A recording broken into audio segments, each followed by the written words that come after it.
U.S. Marines show up at ex-Army man's house after he buys an American flag, which has a secret story. Flea markets have often given people the chance to discover things that have the potential to change lives. You can find things you can never imagine at a market. Walter Brown, a retired Army officer, was in a flea market with his wife when his head turned in surprise to see the country's flag laying on a stall in the market. And then his decision of buying the flag would change everything, because it was no normal flag. The flag did not belong in the market, and its origins would change lives forever, so much so that the next time Walter Brown would think twice before entering a flea market. Walter Brown was a retired Army officer and a true patriot residing in Texas. He loved his country and would be ready to do anything for it. His wife Lainey has always supported Walter in all the decisions that he made. But one decision in this story would start a different action in the couple's lives altogether. Walter and Lainey needed a holster for their Walther P22. They decided to go and check for the holster at the flea market, hoping to get lucky at finding it. Little did they know they were going to find something so unique and special that day. On a visit to the flea market, people usually get so engrossed in looking at the different things that are available in the market that the thought of finding something as unique a flag hardly ever crosses the mind. Walter, too, was unaware of what he would find in the market.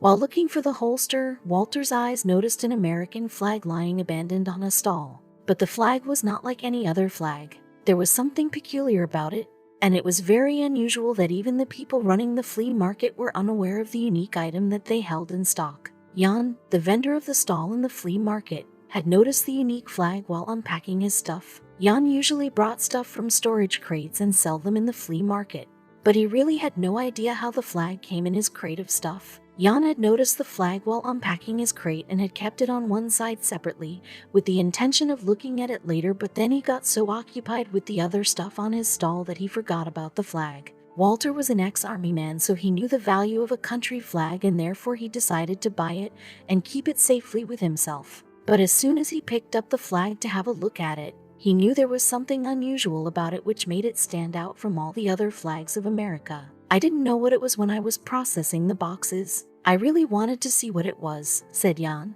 But when Walter came to ask the price of the flag, Jan was just excited for the sale that he was going to make and quoted $15. But Walter wouldn't agree. Walter asked Jan to look closely at the flag and then rethink about the price. Jan noticed that the flag had stains and scribbling done with ink, and that is why he reduced the price to just $5. He had indeed given too little a price for something that was going to yield such an incredible story. When Walter took a close look at the flag, he saw that there was something handwritten all over the flag. It had little messages written by strangers for a stranger. Walter took the flag home to investigate the uniqueness and story of the flag further. Walter was happy that he had found such a unique-looking country flag for such a nominal cost, but he was unaware of the story behind the uniqueness of the flag. Soon, he would see Marines gathered outside his house when they would know of the flag that Walter owned now. Walter Brown had been in the Army and had served the country for quite a long time. In fact, his son-in-law was also in the U.S.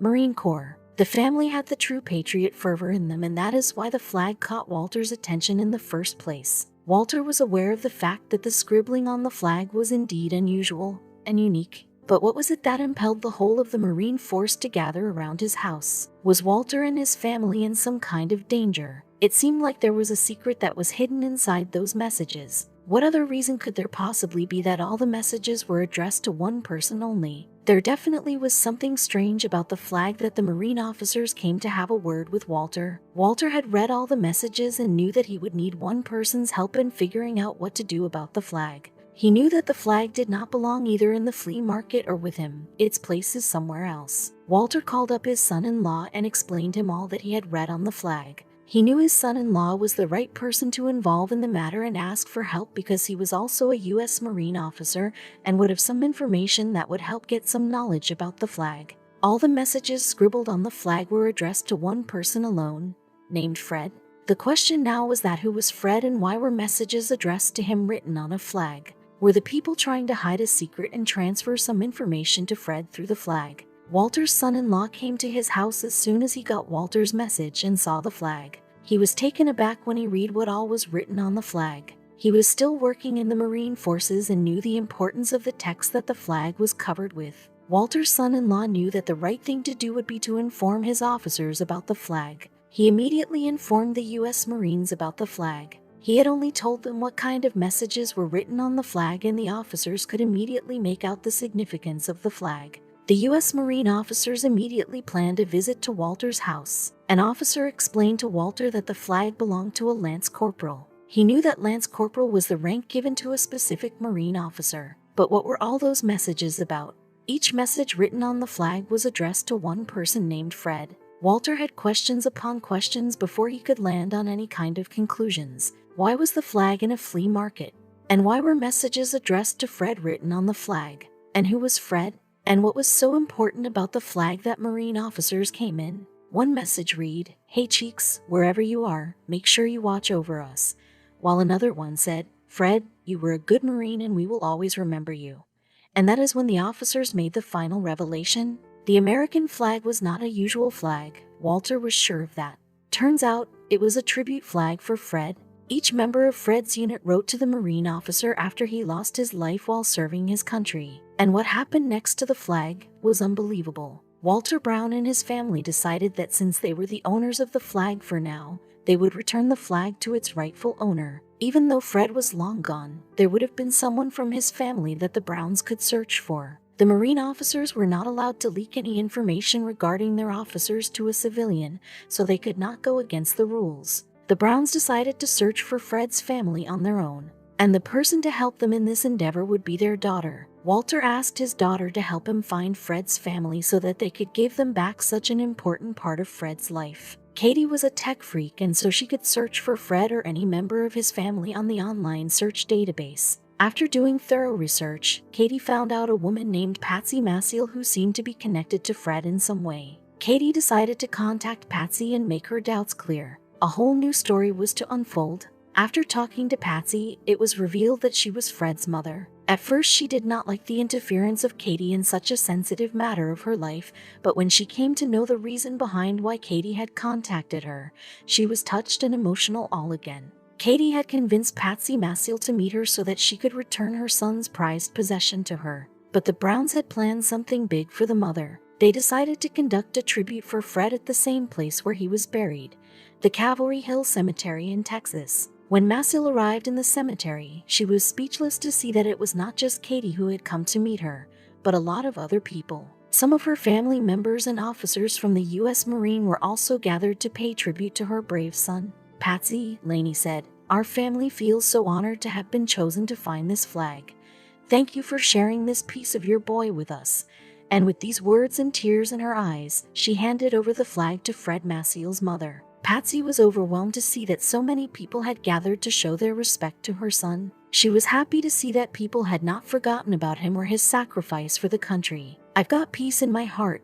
I'm happy. This is all for my son. Nobody forgot my son. This flag will be with me till I die. This is a piece of my son I'm getting back. It's a great feeling," she said. Patsy also told everyone how she did not want her son to join the forces. "I cried for 3 days trying to convince him not to," she said.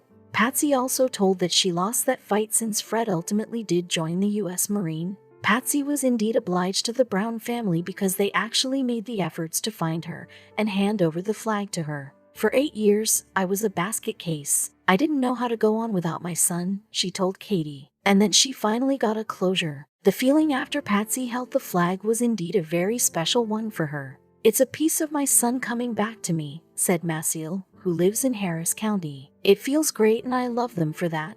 I don't have my son, but at least I have this." After the accident of Fred's death, Ted Poe gave a eulogy in the Congress House for Fred. "Lance Corporal Maciel, we will forever remember your fight against these international outlaws. Maciel died in helping establish democracy in a land far, far away. You know, some causes are worth dying for, and liberty is one of those causes.